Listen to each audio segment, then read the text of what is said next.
Hi, and welcome to the Turbulent World with me, James M. Dorsey, as your host. China's northwestern province of Xinjiang has taken advantage of the international community's focus on Gaza and U.S. support for Israel to tighten control of the region's Turkic Muslim Uyghur population, reshape Islam, and engage in social engineering.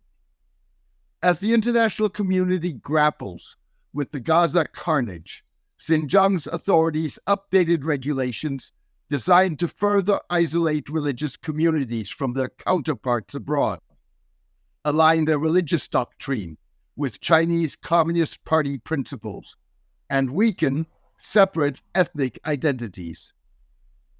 Intended to bring Xinjiang's regulatory framework in line with national Chinese laws and regulations adopted since 2014, the revised rules came into force this week, days after China published a white paper outlining the legal framework for its counterterrorism efforts. The regulations affect all religious groups, including Christians, Taoists, and Buddhists. However, they particularly affect Muslims, who account for at least 50% of Xinjiang's 26 million people. Activists charge the updates legalize various aspects of Chinese repression. A 2022 UN report concluded China was committing serious human rights violations in Xinjiang that may amount to crimes against humanity. The law is a legalization of all those previous actions, said Berat Masudkhan, a Kazakhstan-based activist focused on ethnic Kazakhs in Xinjiang. The timing of the updated regulations and the paper is fortuitous, if not deliberate. Determined not to be sucked into escalating Middle Eastern tensions, China is betting that Arab and Muslim states will look the other way as it seeks to redefine Islam. In lockstep with Chinese efforts to reshape Islam, China's tightly controlled internet has been flooded with virulent anti-Semitic comments since the outbreak of the Gaza war in October.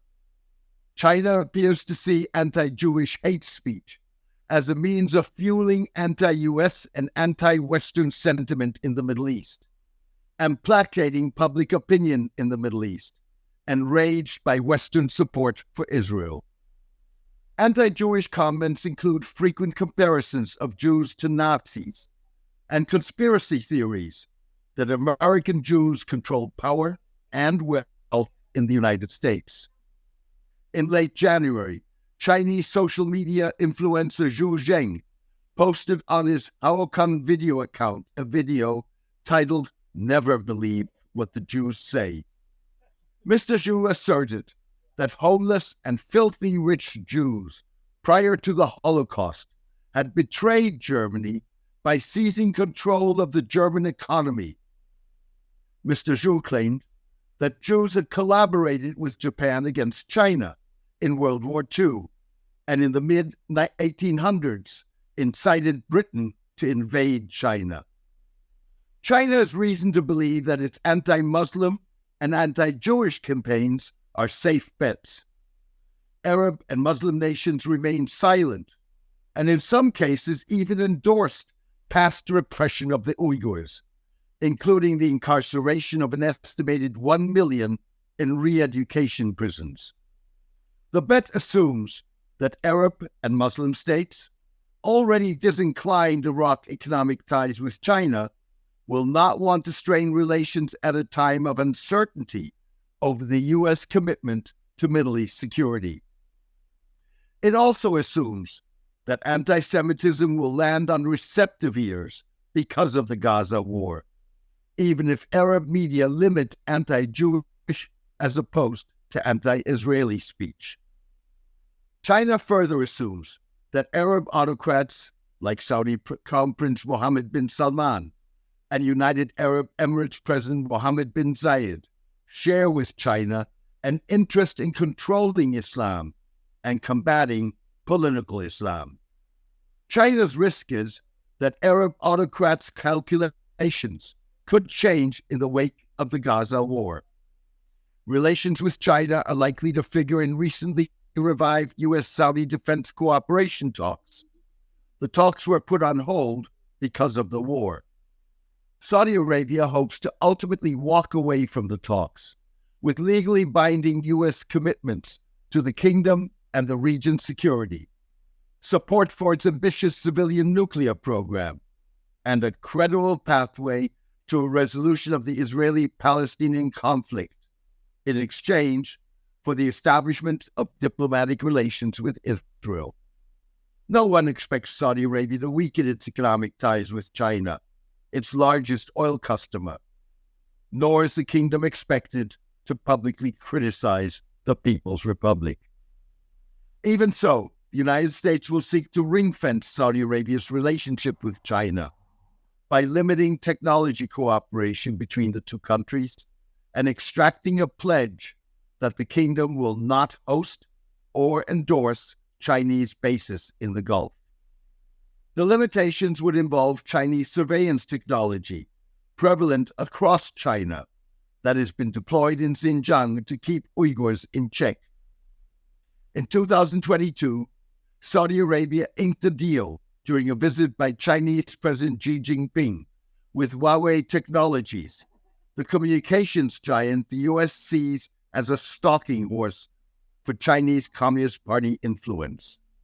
The deal involves cloud computing and the building of high-tech complexes in Saudi cities and a data center. In the past, Saudi Arabia has moved beyond looking the other way to endorse Uyghur repression.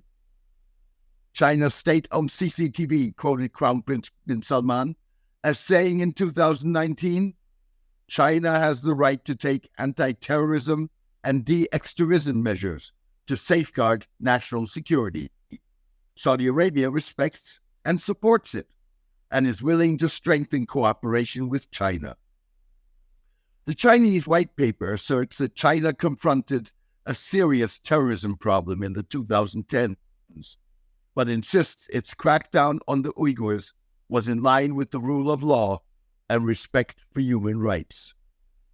Arguing that religious extremism is not religion, the paper said that China, while striking hard at unlawful and criminal terrorist activities, attaches greater importance to the education and rehabilitation of victims of extremist teachings who have committed only minor offenses.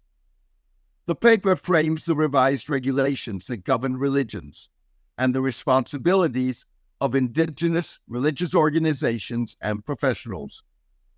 Home to 47 ethnic groups, Xinjiang's Ili Kazakh Autonomous Prefecture, one of China's most ethnically diverse regions bordering on Kazakhstan, has taken the regulations a step further, with the adoption of measures to encourage ethnic groups to mingle as part of Mr. Xi's goal to forge one national identity. The measures promote mixed housing, a principle applied in Singapore, and the creation of cultural parks and public areas that promote a social structure and community environment that embeds all ethnic groups and showcases the region as part of the Chinese nation. Uyghurs have long complained that China sought to dilute their presence in Xinjiang, their historic homeland, through labor transfer programs, by importing Han Chinese and forcing birth control, despite a 2021 official report that asserted a 1.67% Uyghur compounded annual growth rate in the past 2 decades. The updated regulations do not single out Muslims, but they are the prime target. They leave little room for doubt about their purpose. They aim to create a Chinese Islam and Muslim culture that is defined by the party rather than religious tradition and practice and scholarly debate. Religious venues are to be effectively training grounds that promote the values of the Chinese Communist Party to the people, Human Rights Watch charged in a statement. Religious communities, professionals, and activities must practice core socialist values and adhere to our nation's orientation towards the sinification of religion, the regulations stipulate. They specify that religion should not interfere with clothing, weddings, funerals, and other ethnic customs. The regulations oblige religious groups to ensure that interpretations of religious teachings and rules are in line with contemporary China's requirements for development and improvement, and in line with the outstanding traditional Chinese culture. The updates expand the 2014 rules that defined as extremist traditional Muslim attire, including men's beards and women's headscarves, and penalized possessions of digital recordings of Quran recitations.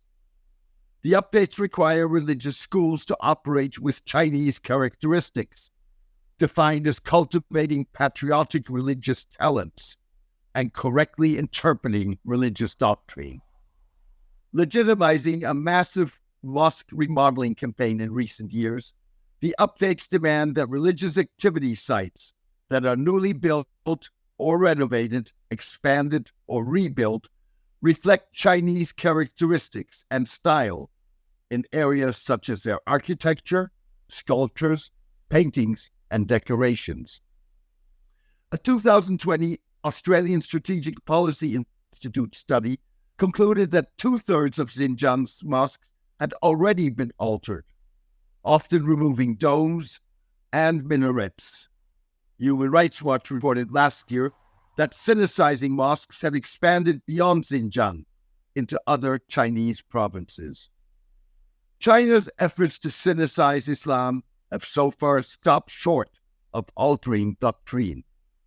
Also, China has not detailed what a correct interpretation would be beyond a reference to patriotism.